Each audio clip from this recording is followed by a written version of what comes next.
যুবতী মনোহর বেশম। মহাপ্রভুর ওই কপালের তিলক আকাশের চাঁদকে ডেকে নিন্দা করছে।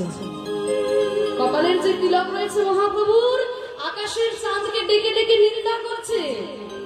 মায়েরা বলবে চাঁদ রয়েছে আকাশে, তিলক রয়েছে মহাপ্রভুর কপালে, তো তিলক কেন শুধু শুধু চাঁদকে ডেকে নিন্দা করতে যাবে? কোন একটা কারণ থাকা দরকার তো, কাউকে নিন্দা করার জন্য তো কিছু একটা কারণ থাকা দরকার। তো চাঁদ রয়েছে আকাশে আর তিলক রয়েছে মহাপ্রভুর কপালে, তো চাঁদকে কেন নিন্দা করবে তিলক? বলছে শোনো মা, আকাশের চাঁদ ওইটাও একটা চাঁদ, আর ওই যে মহাপ্রভুর বদন মুখমণ্ডল, ওই মুখমণ্ডলটাও হচ্ছে একটা চাঁদ।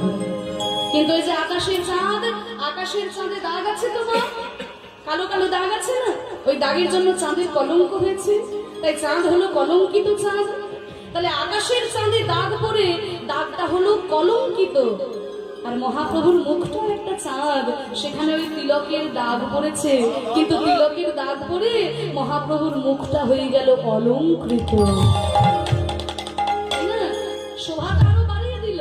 তাহলে একটা চাঁদে দাগ পড়ে চাঁদ হলো কলঙ্কিত, আর গৌর সুনাঙ্গের মুখ চাঁদে দাগ পড়ে চাঁদটা হলো অলঙ্কৃত। তাহলে লোকে কি দেখবে? কলঙ্কিত চাঁদ দেখবে নাকি অলঙ্কৃত চাঁদ দেখবে? অলঙ্কৃত চাঁদ দেখবে। তাই তিলক বলছে ওরে দেখ চাঁদ, তোর গায়েও দাগ, ওইগুলো দাগ, আর আমিও একটা দাগ, কিন্তু আমার দাগে মহাপ্রভুর মুখটা অলঙ্কৃত হলো, আর তোর দাগে তুই কলঙ্কিত হয়ে গেলি।